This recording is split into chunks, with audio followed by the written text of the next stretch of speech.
No nosso primeiro encontro, a gente viu o conceito de fé pública, o que é esse bem jurídico protegido, viu alguns requisitos que são comuns a todos contra a fé pública, né? Então, todos os crimes são dolosos, exigem a imitação da verdade, quer seja a fabricação da verdade em seu todo ou alteração, é verdadeiro tornando falso, e tem que ter uma potencialidade de dano, né?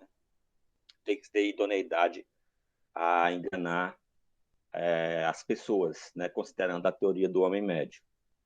E quais são as diferenças entre o que é uma falsidade material, falsidade ideológica e falsidade pessoal? Em relação à incidência e à imitação da verdade. Iniciou o primeiro capítulo falando do crime de moeda falsa, com o próprio tipo penal da moeda falsa, crimes assimilados ao de moeda falsa, que é a questão de formar uma nova cédula a partir de fragmentos verdadeiros de outra moeda, e o crime de falsificação de moeda, que é uma conduta que o legislador elegeu, né, digamos assim, para tipificando a conduta, que é mero ato preparatório para a falsificação, que é a questão da pessoa fabricar, adquirir, fornecer a título oneroso ou gratuito qualquer objeto que tenha o propósito de falsificar a moeda. E ainda a emissão de título ao portador sem permissão legal, artigo 292. Efetivamente, não se trata uma questão de falsificação de moeda em si, mas da gente evitar que tenham papéis circulando concorrendo com a moeda de circulação do país, né? No nosso caso, é o real. Aí encerrou o primeiro capítulo. Hoje a gente inicia o capítulo 2 da falsidade de títulos e outros papéis públicos. Esse capítulo, pessoal, inicia com o artigo 293. Se vocês observarem, o que está descrito no caput, que é a conduta, falsificar, fabricando ou alterando, é exatamente aquela questão da falsificação no todo, né? Ou seja, a construção total de um papel, aqui no caso, papel público, ou alteração em um papel público verdadeiro, tornando-o falso. Essa conduta se repete por diversas vezes nesses crimes contra a fé pública.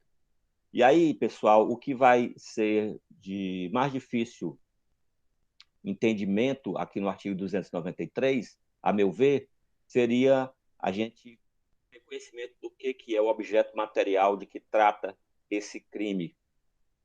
No resto é muito simples. Então, os incisos do caput vão trazer uma lista de objeto material e eu dei até uma alterada no material de vocês, depois eu vou atualizar lá no Info Online, colando imagens dos documentos, para ficar mais fácil vocês associarem do que trata o artigo 293, né?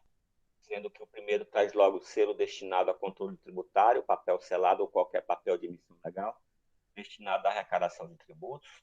O segundo, papel de crédito público, que não seja moeda de curso legal. O terceiro, vale postal.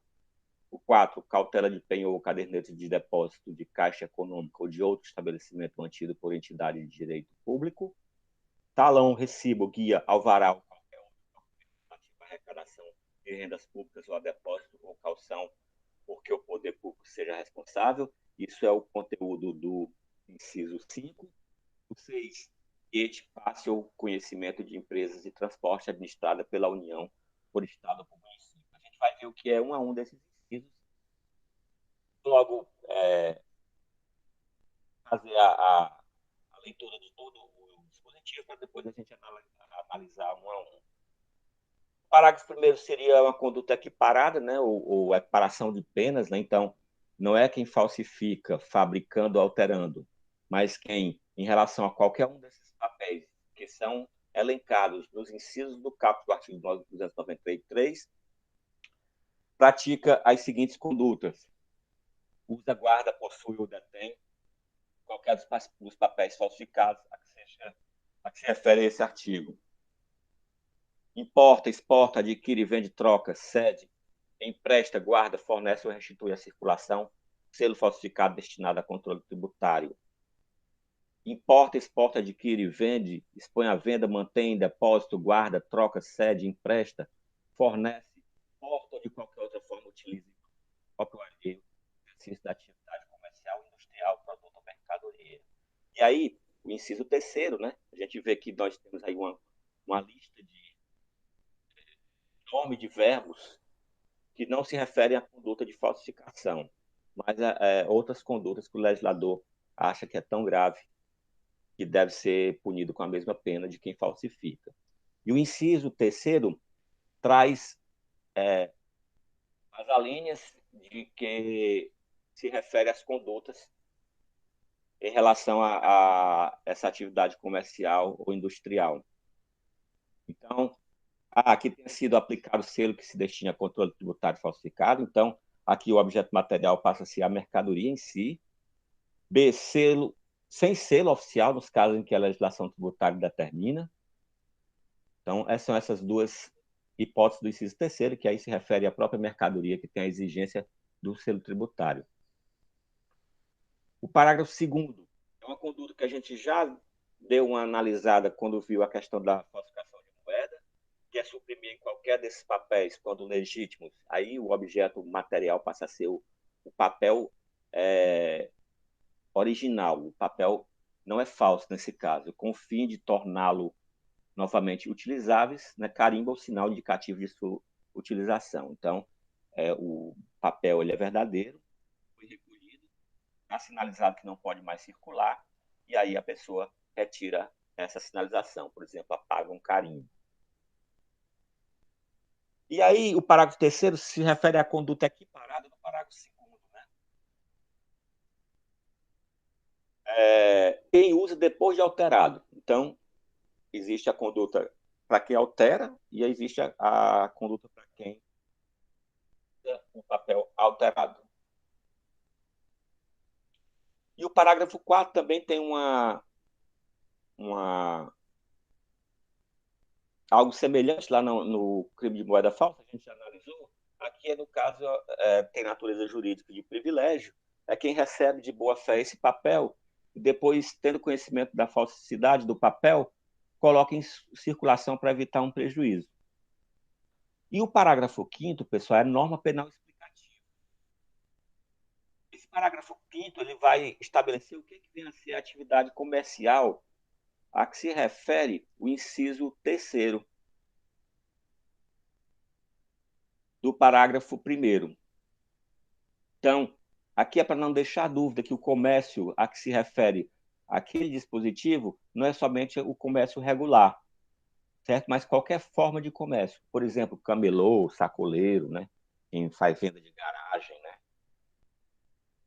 Então, passando a analisar cada um desses elementos, nós vamos ter, em relação ao artigo 293, a fé pública como objeto jurídico, ou seja, o bem jurídico tutelado. E quanto ao objeto material, não há dúvida, porque o próprio 293, né, os incisos que seguem o CAPT, eles descrevem detalhadamente o que vem a ser objeto material. Em relação a esse crime, talvez a coisa mais difícil que a gente tenha a fazer é identificar, conhecer o que é objeto material desse dispositivo. Sendo que, em relação ao tipo objetivo, nós vamos ter a conduta de falsificar, né, que será reproduzindo, ou seja, imitando o que é verdadeiro, em duas formas, né, dois meios. Conduta de meio vinculado, fabricando ou alterando. Em relação ao tipo subjetivo, é o dolo. Passando a analisar inciso a inciso do CAPT, a gente tem aí destinado a controle tributário, papel selado ou qualquer papel de emissão legal destinado à arrecadação de tributo. Então, esse selinho que vai, por exemplo, nas garrafas de vinho, lacre, é o selo destinado a controle tributário. É isso também, por exemplo, em maço de cigarro, certo? Então, o inciso primeiro se refere a esse tipo de selo.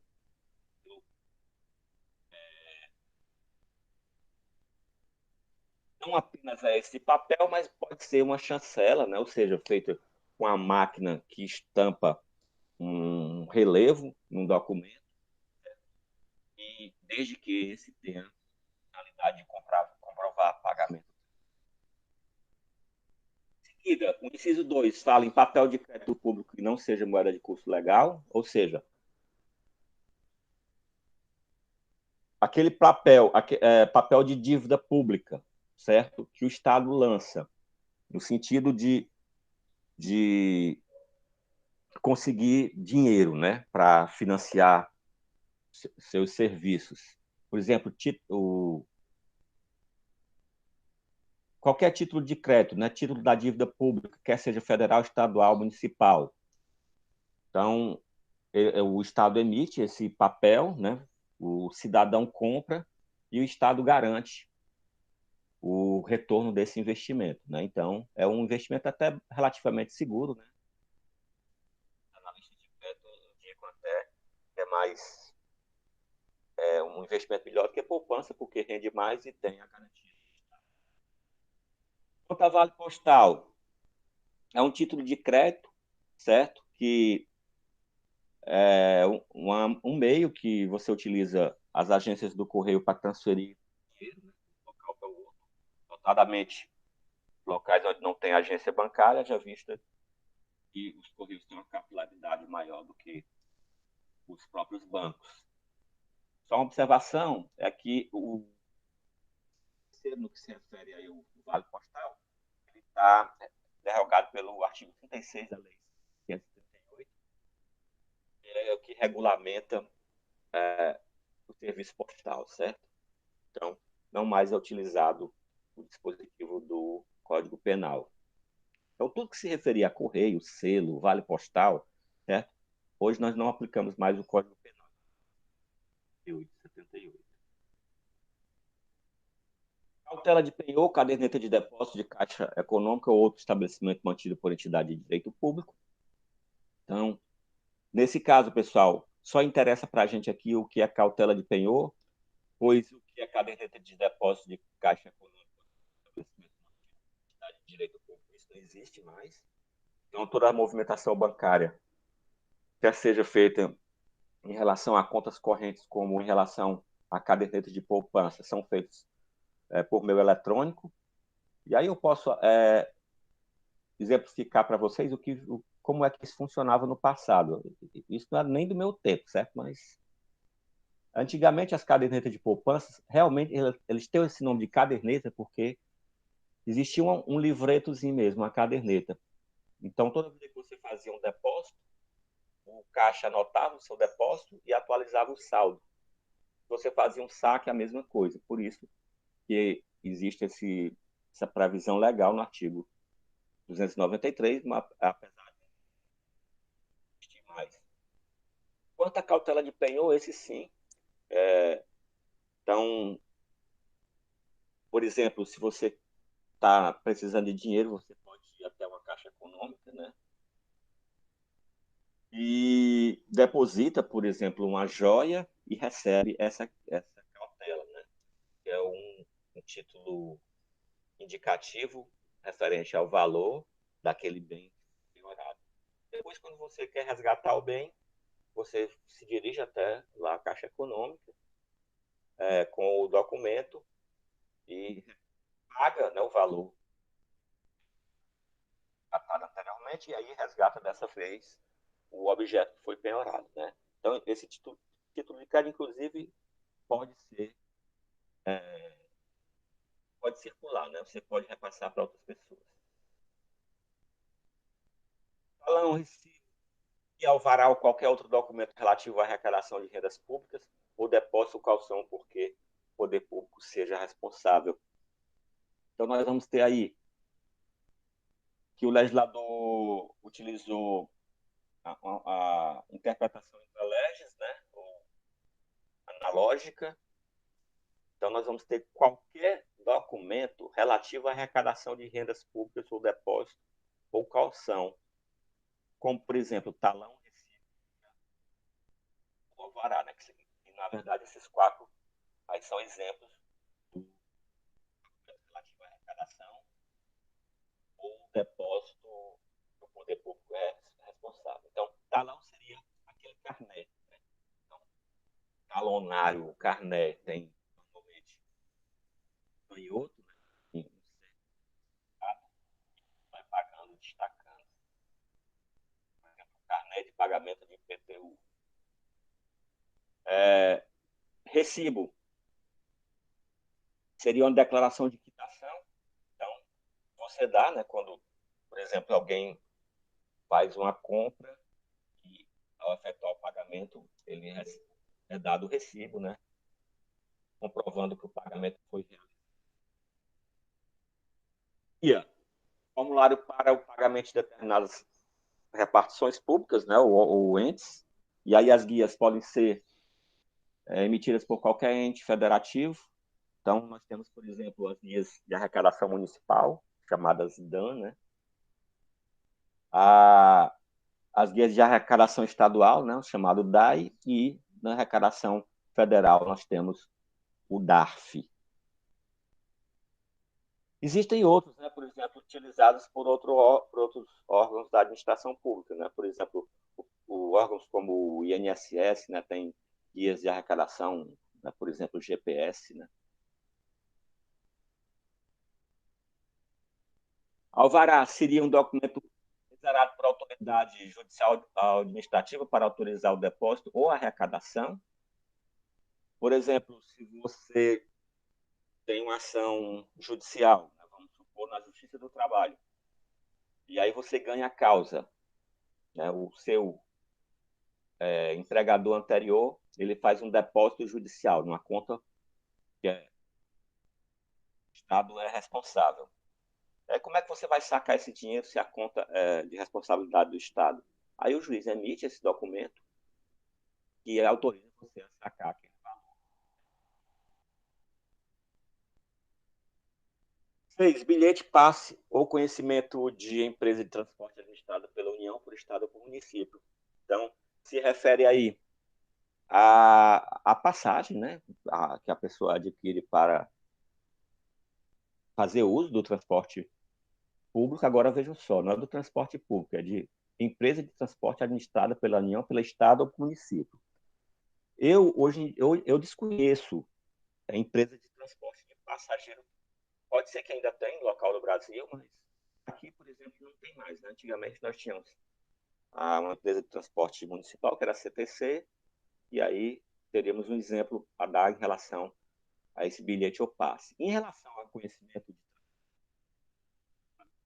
de frete ou conhecimento de transporte, nós ainda temos empresas administradas pelo Estado. Né? Então, por exemplo, a Transpetro, né? É uma empresa diária da Petrobras que faz transporte de combustível para a própria Petrobras. Então, essa empresa aí, o conhecimento de transporte dela entraria no inciso 6 do caput do 293.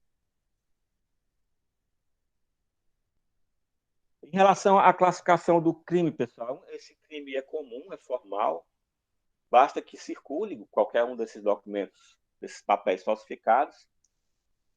Ele é instantâneo, com exceção de alguns verbos que estão lá na conduta equiparada no parágrafo 1. Por exemplo, manter em depósito, né?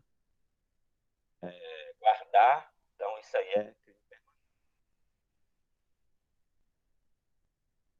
É unissubjetivo, não exige que tenha mais de um agente praticando o crime, é unissubsistente, ou seja, a gente consegue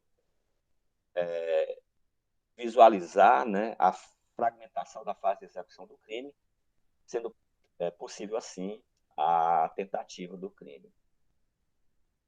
Quanto às condutas equiparadas, né, nós vamos ter, o guarda possui ou detém qualquer dos papéis falsificados a que refere esse artigo. Então, aí, usar instantâneo, guardar, possuir ou deter, aí é permanente, certo? Tipo um misto alternativo, né? Que pratica de um mesmo contexto fático. Aí nós vamos ter um único crime. O segundo inciso, exportar, adquire, vende, troca, cede, empresta, guarda, fornece ou restitui a circulação, selo falsificado destinado a controle tributário. Então, pessoal, aí, essas condutas, elas se referem especificamente ao inciso 1, tá? Aquele selinho, como eu dei o exemplo, que vem em cima do lacre, então se refere a esse papel. O inciso terceiro também traz uma série de condutas equiparadas, né, mas observem que aí nós temos duas atividades que têm que estar envolvidas, que é a atividade comercial ou industrial. Então, importa, exporta, adquire, vende ou expõe, mantém a venda em depósito, guarda, troca, cede, empresta, fornece, porta ou de qualquer forma utiliza em proveito próprio ou alheio, no exercício da atividade comercial ou industrial, produto ou mercadoria. Primeiro, que se tenha sido aplicado selo de controle tributário falsificado, né? Então, aquele selinho da garrafa de vinho, né?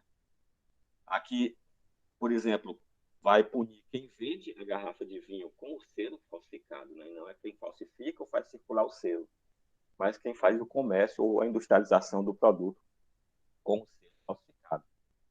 O inciso B, pessoal, é quando é obrigatório o uso e não se usa. Por exemplo, fabrica o vinho, sendo obrigatória a utilização do selo, mas ele não utiliza o selo, ele comercializa, distribui, certo?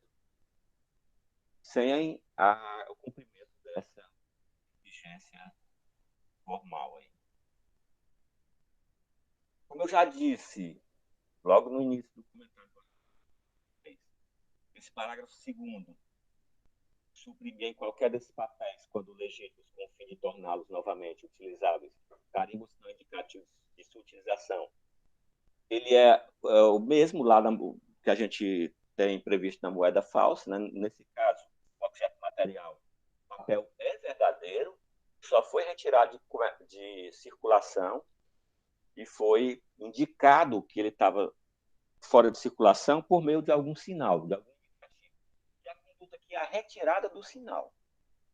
Sendo que, no parágrafo 3º, nós vamos ter quem usa o papel depois de retirar o sinal. Então, a conduta de retirar o sinal e a papel de retirar o Professor, professor, com licença, o senhor pode só verificar se o seu fone está encaixado direito, porque o som do senhor para a gente está oscilando o tempo todo. Fica baixo e fica alto o som do senhor. certo, eu vou.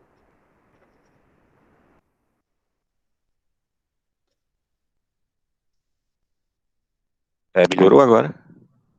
Não dá para saber se melhorou, se é oscilação, né? Pode estar bom aqui na hora e depois. Pronto, para mim melhorou, mas tem outras pessoas que estavam com problema também.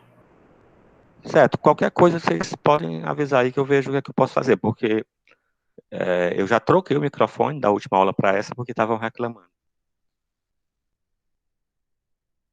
Isso, qualquer coisa eu procuro outro depois. Mas se piorar de novo, avisa aí, viu? Tá ok? Vamos lá, continuar. Incorre na mesma pena quem usa depois de alterado. Então, aqui nós temos a conduta de quem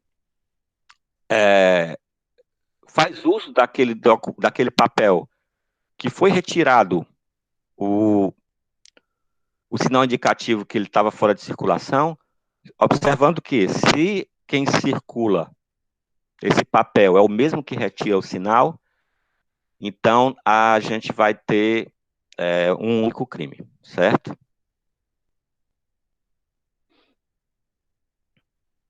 O parágrafo 4º, pessoal, nós temos também uma semelhança lá com o que já foi visto na moeda falsa, ou seja, nós vamos ter quem restitui a circulação, tá? Recebendo de boa fé o papel, né? E, em seguida, para não ficar com prejuízo, faz circular esse papel sabendo que ele é falso. Então, aqui, a natureza jurídica desse parágrafo 4º é de privilégio, né? Então, é a conduta privilegiada do artigo 293.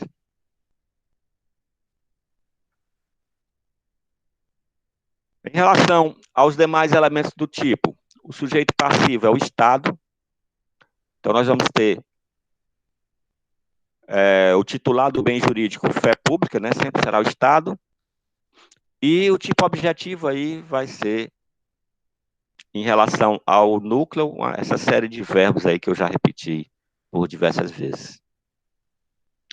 Observando mais uma vez que não existe nenhum crime contra a fé pública da forma culposa e que, quando se trata de selo ou vale postal, a aplicação da Lei 6.538, que é a lei que trata dos serviços postais. Então, tudo que se referir a vale postal, a selo, aquele selinho que vai na carta, né, falsificado, então, utilize a Lei 6.538. E a questão da norma penal explicativa, o que vem a ser a atividade comercial para esse dispositivo. Então, é qualquer forma de comércio, quer seja o formal ou informal, o comércio irregular, o clandestino, o camelô, o sacoleiro. Então, não importa, não exige aqui que o comércio seja formalizado, certo? Em seguida, nós vamos ter o crime de petrechos de falsificação, que seria idêntico também ao petrechos para falsificação de moeda, seria a punição de atos preparatórios de quem fabrica, adquire, fornece, possui ou guarda objeto especialmente destinado à falsificação de qualquer dos papéis referidos no artigo anterior. Então, é idêntico lá o petrecho para falsificação de moeda. Então, basta que você tenha na posse qualquer objeto, mesmo que não seja falsificado, mesmo que você não falsifique o documento, você já incide aí no crime do 294. Observando que, se falsifica, a falsificação vai absorver o petrecho para falsificação. Em relação aos elementos desse tipo penal, sujeito ativo é qualquer pessoa, o sujeito passivo o Estado, e o tipo objetivo em relação ao núcleo, nós vamos ter aí um tipo misto, alternativo, e observando também que nós temos verbos que classificam o crime como crime instantâneo e verbos que classificam o crime como crime permanente.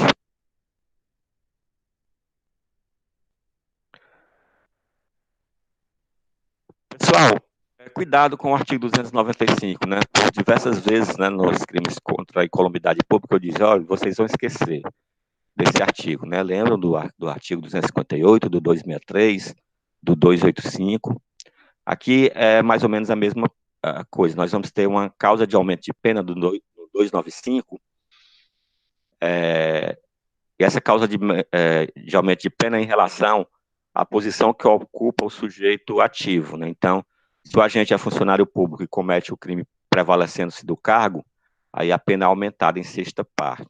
Então, o artigo 295 vai se referir especificamente aos artigos 293 e 294.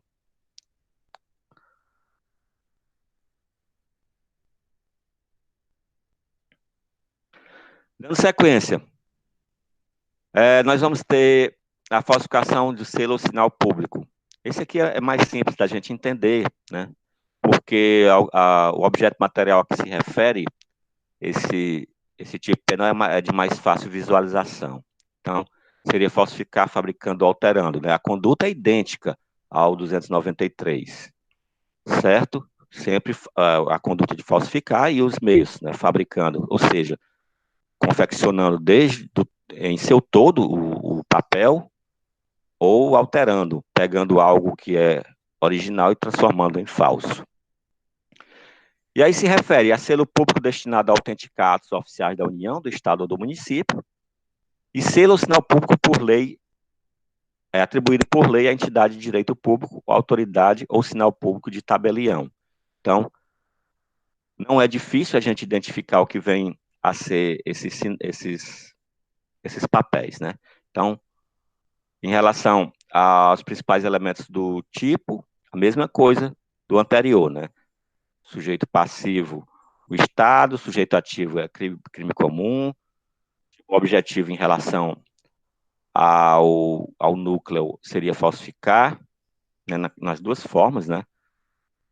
Ou fabricando ou alterando. E o objeto material, o selo público, né, pessoal? A marca estampada em certos papéis para conferir validade e autenticidade. Pode ser também um carimbo, né? E aí, a gente consegue visualizar isso. Eu acho que quase todos, ou se não todos vocês já foram um cartório e tirar uma cópia autenticada, né? Então, na cópia é colocado um selinho, né, que indica que aquela cópia ela foi feita do original, né? Então, essas figuras que estão aí, perfeitamente a gente consegue visualizar em documentos que passam cotidianamente pela mão da gente.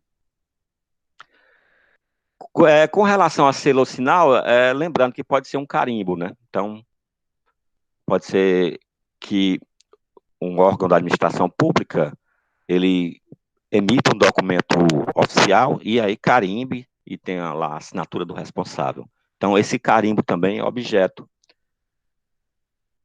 material desse dispositivo aqui, certo? Temos conduta equiparada também, da mesma forma da anterior. Então, o legislador entende que, mesmo não sendo a pessoa que falsifica, quem faz o uso desse selo ou do sinal falsificado merece a mesma pena. E ainda, quem utiliza indevidamente o selo ou sinal verdadeiro em prejuízo de outro e em proveito próprio alheio. Então, aqui muda um pouco o objeto material, porque o selo não é mais falso. No inciso segundo, obrigatoriamente, o selo é verdadeiro. Só que ele é utilizado de forma indevida. Esse indevidamente aí, ele funciona como elemento normativo do tipo penal.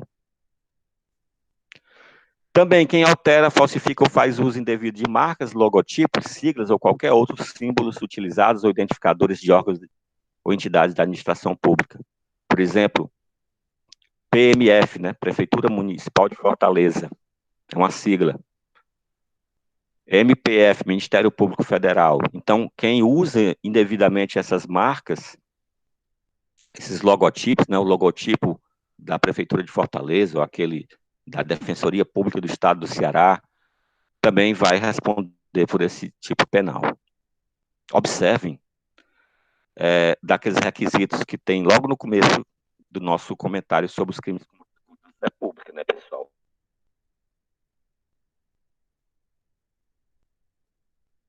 Enganar, né? Nós temos como objetividade jurídica aqui a fé pública. Então, por exemplo, vou dar um exemplo aqui. Eu tenho turmas de prática jurídica, né? Aí muitas vezes os alunos fazem as peças e aí para dar um aspecto de melhor, né, digamos assim, nas peças, colocam lá o símbolo da Defensoria Pública ou do Ministério Público. Obviamente, esse aluno não está com a intenção de fraudar, né, aí a fé pública. Então, nesse caso, não configuraria crime, né, pessoal? A gente tem que ter o elemento subjetivo dolo aí.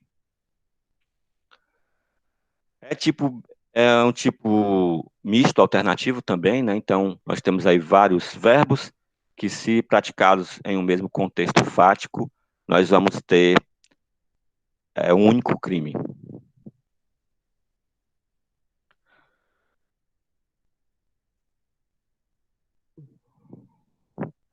Dando sequência, pessoal, a gente tem a falsificação de documento público.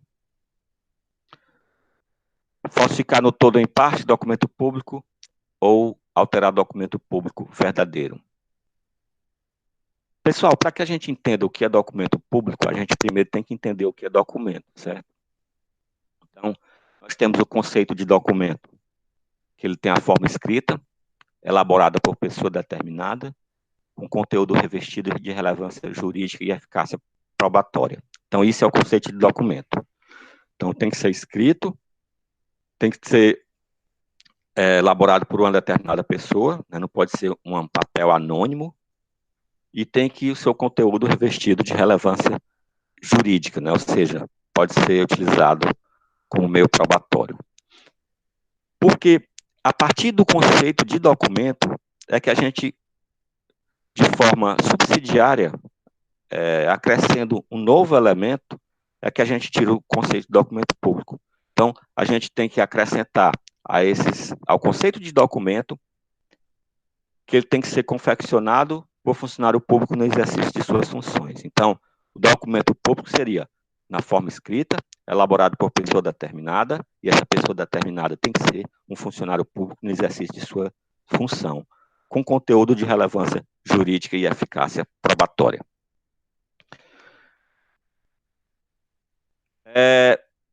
Isso é simples de entender, certo? Não tem, a gente vai ter um pouquinho mais de dificuldade quando passar a analisar o que é o documento público equiparado. Quanto aos principais elementos do tipo, não há nada de novo, né? Fé pública, como objeto jurídico, como objeto material, o documento público aqui, né? Qualquer pessoa pode praticar o crime e o Estado é o titular do bem jurídico, logo, é o sujeito passivo. A conduta, da mesma forma dos anteriores, né? Falsificar nos dois modos, fabricando ou alterando, e como tipo subjetivo o dolo. Pessoal, naquela classificação que a gente estabeleceu logo no começo da nossa conversa sobre crimes contra a fé pública, a gente falou em falsidade material, falsidade ideológica e falsidade pessoal. Nesse caso, do caput do artigo 297, e aí eu digo caput porque o legislador ele desnaturou esse dispositivo, né? Então, o que até bem pouco tempo o 297 era classificado como falsidade material. E aí o legislador inseriu dispositivos que são de falsidade ideológica. Então, em relação ao caput, como a falsidade é material, há necessidade do exame de corpo de delito. Essa é a exigência do artigo 158 do Código de Processo Penal, lembrando da súmula 17 do STJ, né, que diz que quando o falso se exaure no estelionato, esse é absolvido e a competência da Justiça Estadual. Nós vamos ter aqui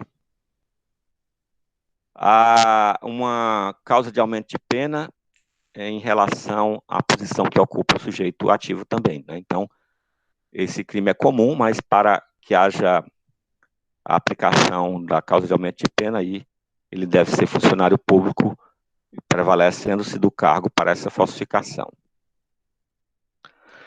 E aí vem no parágrafo 2º, o que é documento público equiparado, pessoal. Equipara-se a documento público o emanado de entidade paraestatal, por exemplo,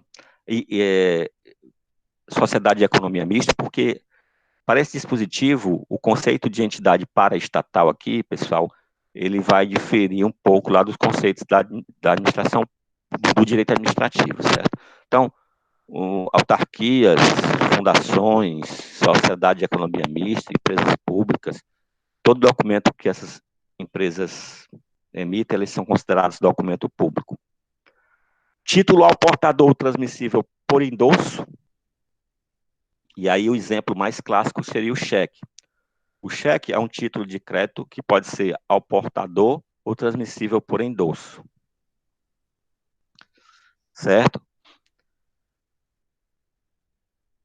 Desde que ele mantenha essas características, ele é equiparado a documento público. Se o cheque perde essas características, ou seja, ele não é mais ao portador e não pode mais ser transmissível por endosso, aí ele não é mais documento público. Cuidado.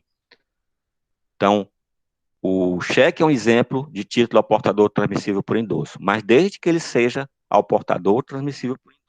Assim, ora, se alguém emite o cheque e esse cheque ele tem a quem deve ser pago, ou seja, ele não é ao portador, ele tem um destinatário específico, né? Ele é nominal, ele ainda pode ser transmissível por endosso. Então, ele ainda é documento público. Ele perdeu a característica de título ao portador, mas ele ainda é transmissível por endosso. A pessoa pode, atrás do cheque, endossar e passar para frente.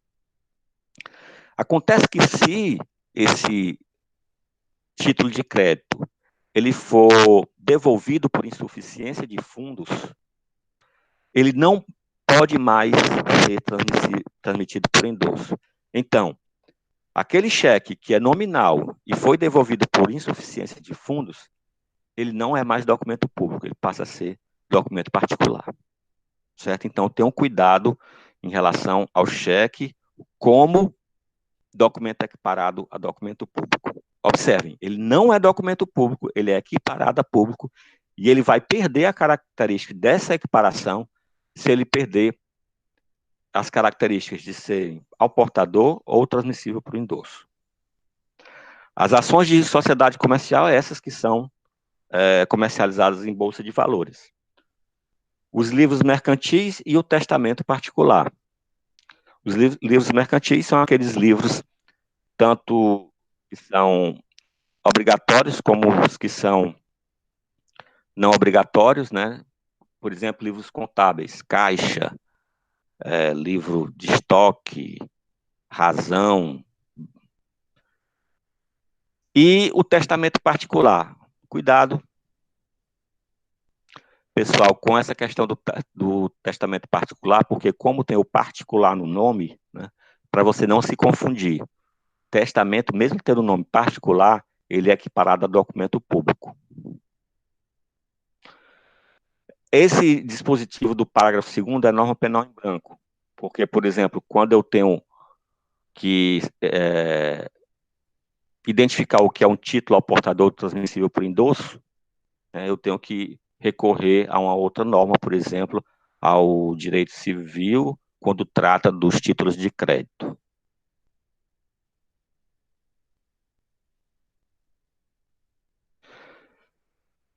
Aí, pessoal, vem o que eu alertei agora há pouco. Cuidado com a classificação desse crime como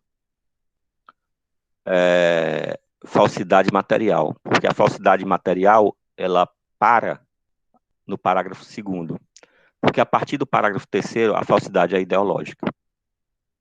Então, nas mesmas penas incorre quem insere ou faz inserir na folha de pagamento em um documento de informações que seja destinado a fazer prova perante a Previdência Social, pessoa que não possua a qualidade de segurado obrigatório.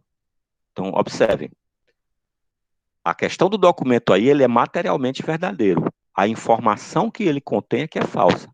Por isso é que ele é falsidade ideológica. Na carteira de trabalho e previdência social do empregado ou em documento que deve produzir efeito perante a Previdência Social, declaração falsa ou diversa da que deveria ter sido escrita. Falsidade ideológica. A carteira de trabalho e previdência social do empregado aí, no caso, é verdadeira. A informação que ela contém é que é falsa. Por exemplo, aquelas pessoas que assinam a carteira do empregado com um valor e pagam por fora outro. O que a Previdência Social tem a ver com isso? Tem a ver porque o recolhimento da Previdência vai ser feito em cima daquele valor que é lançado lá na carteira de trabalho. Então, o que é falso aí é a declaração falsa, ou diferente da que deveria estar escrita na carteira de trabalho. É falsidade ideológica. Observem que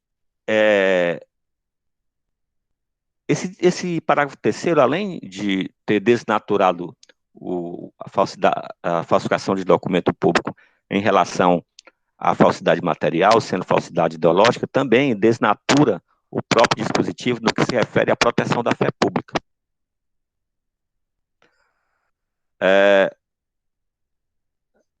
Porque aqui, nitidamente, o que o legislador pretende é proteger a arrecadação previdenciária e não a fé pública.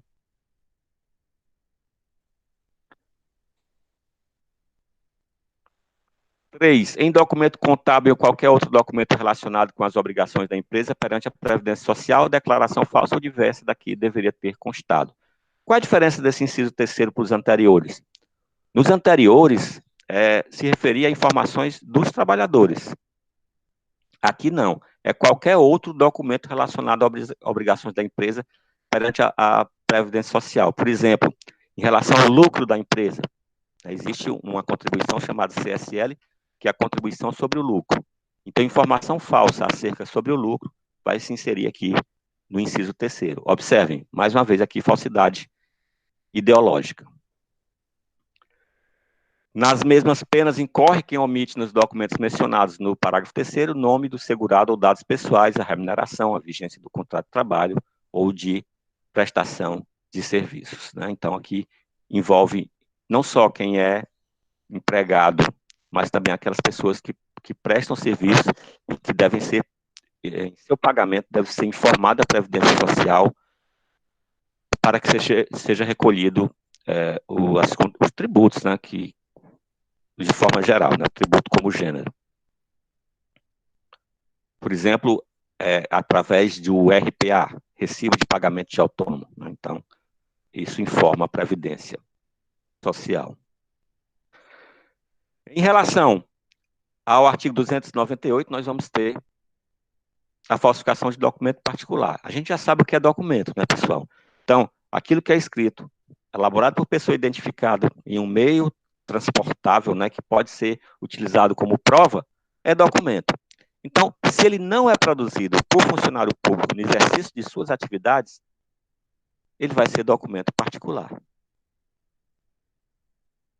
Então, o caput do artigo 298, não precisa nem eu estar repetindo, porque é a mesma coisa, né? Falsificar no todo ou em parte documento particular ou alterar documento particular verdadeiro. A diferença aqui vai ser única e exclusivamente o objeto material, que deixa de ser documento público para ser documento particular.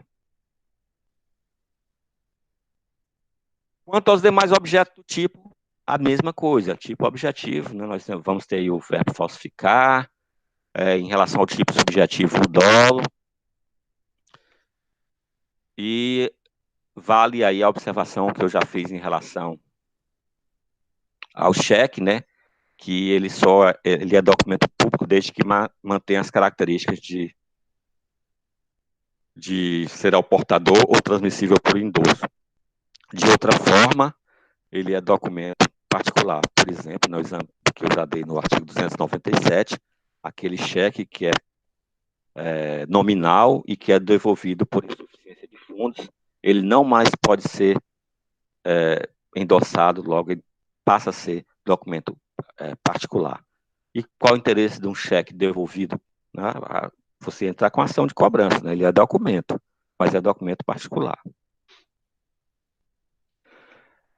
Pessoal, eu vou parar por aqui, né? E aí a gente continua.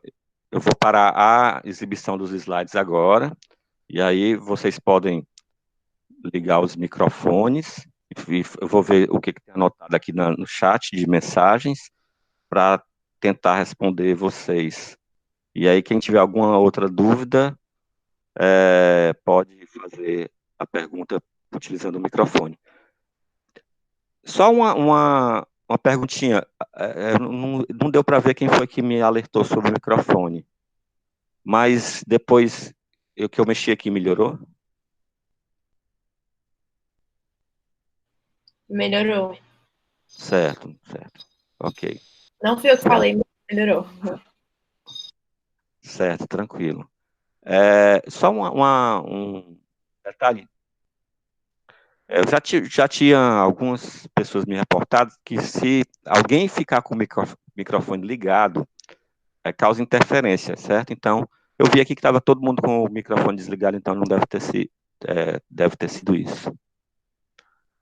Desculpa eu não ter visto aqui o chat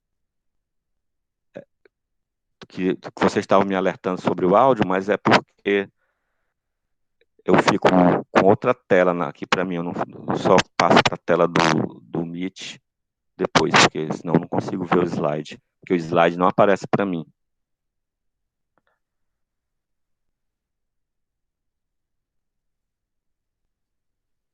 Vocês têm alguma dúvida? Porque eu só estou vendo aqui no chat só o alerta sobre o áudio. Vamos lá, pessoal? Não, nenhuma dúvida.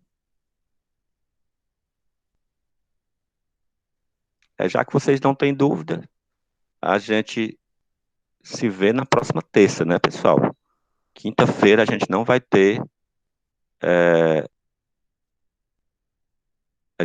ter aula porque é feriado, né? A gente está tentando manter a rotina o mais normal possível para que a gente não fique também muito... Nem a gente sobrecarregue vocês, nem a gente fique sobrecarregado, né? Já visto que